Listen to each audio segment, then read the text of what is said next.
Hello, Lieutenant Kayla Detmer here from Star Trek Discovery, here to ask you to join in with Commodore Ty to discover the world of pop culture.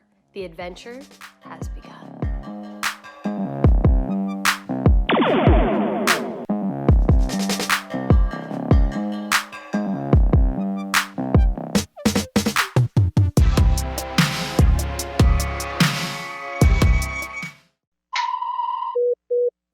Incoming message from Commodore Ty.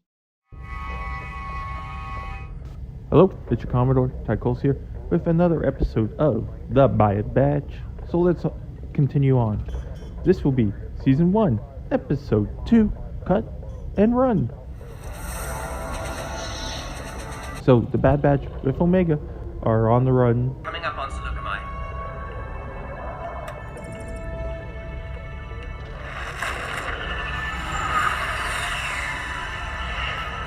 But they meet a former deserter, Cut, and his wife, Sue. They're kind of hesitant to go there at first. Hiding. That's what deserters do. Staying off the radar's not our specialty. He's been doing it for years.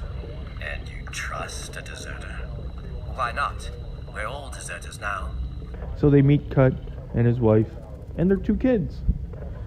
And they get to talking and they're like, "Ah, shucks, we just missed Rex." Rex told us about the clone troopers turning against the Jedi. You talked to Rex? When? Well, he passed through yesterday. Where'd he go? Didn't ask. He was going on about some behavioral implant. So I believe within the next couple of episodes we will see Rex because they've already name dropped him. They're already bringing him up. I think we will see him. So they get to talking and they learn about the inhibitor chip. So I'm guessing Cut must have already removed his earlier because he was a deserter, so he must have found out about it and removed it. He must mean the inhibitor chip. The what? Inhibitor chips. The Kaminoans implanted them in the clones to modify their behavior. Tech. You said the Regs were programmed, but you never mentioned the chip. How else did you think it worked? And Hunter's kind of shocked about the information about the inhibitor chip, which Omega seemed to know right away. People say, "Oh, that proves she's a Mary Sue." No. Read her bio. She was a medical assistant on Caminos. Her job, of course. She is my medical assistant, one with a curious mind that causes her to wander. Medical assistant. So she would have known how the clones work. So she could help the medical personnel on Caminos. And plus, the way she acts in this episode, oh, she acts like a normal kid.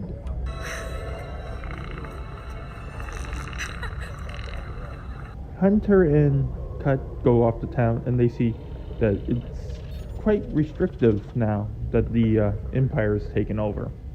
And that they need chain codes to do anything. Planetary travel without a chain code. But I have to get on this ship! Stand down, citizen. Get in line. Get your chain code. And don't make any trouble. It's not just ships. They're registering people too. So, they send Tech and Echo off with a plan to get these chain codes for them so Cut can leave with his family. And their brilliant idea is to get their ship captured. Hunter's not really liking the idea because, oh, look who was on board the entire time. Omega. This was the simplest solution. Getting our ship impounded is not my idea of a solution. We'll meet you at the spaceport with the chain codes. I have this under control. There's one big problem. Omega's on the ship. So, they quietly get around and they get the chain codes.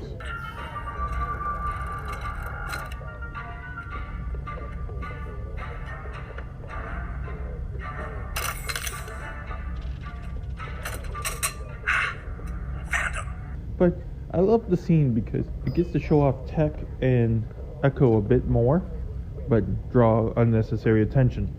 Situation of things.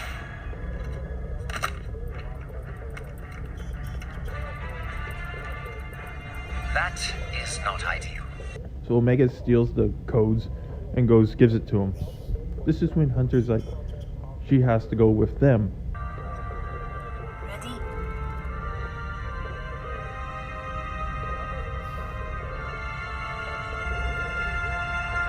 and I see where he's going. They're on the run. He wants a better life for her. And this plot point was ripped right out of The Mandalorian Season 1, Episode 4. I'm leaving him here. Traveling with me.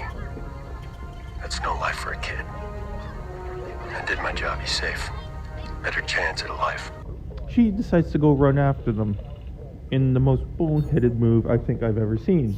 It's like she could have had a normal life of happiness, been with kids her own age, grown up, and still learned stuff. But instead she goes back with the Bad Batch and have a life on the run. I know I made a mistake, and I have a lot to learn, but you don't have to get rid of me. I left Camino with you. And I understand where she's coming from, but it's like you could have learned a lot of stuff with the family as well. So Hunter realizes, yeah, I think I'm going to have to learn to become a father. Guess I've got a lot to learn too. If this is where you want to be, then this is where you'll stay. I liked the moment, but it was unnecessary to have the moment because she should have went with the family. So they get off and they go on.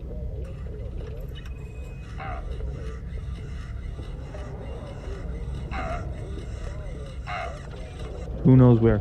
Probably they'll go find Rex. That's my idea. It was a good episode, but because the first episode was 75 minutes, you kind of felt shortchanged now that they're going back to the half hour. Still a good episode, still got some good action.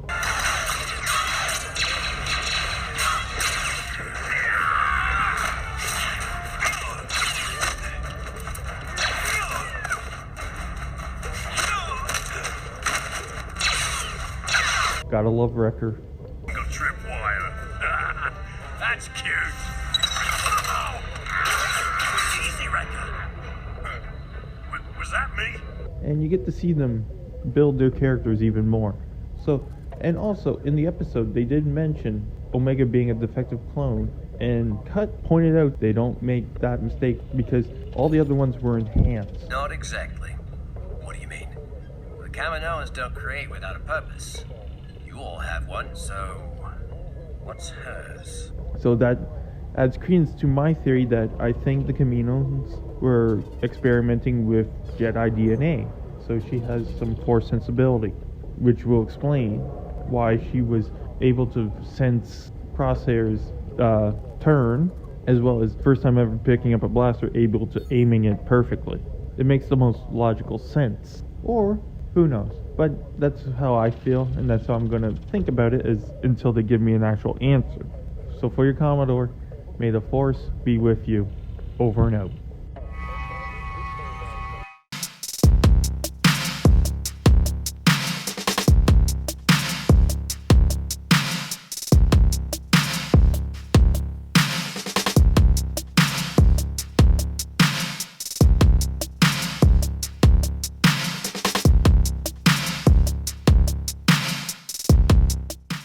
Thank you for watching the video.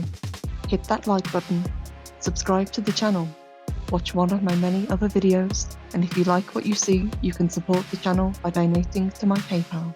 So, for Commodore Ty, live long and prosper all, and for now, until next time, the hailing frequencies are closed.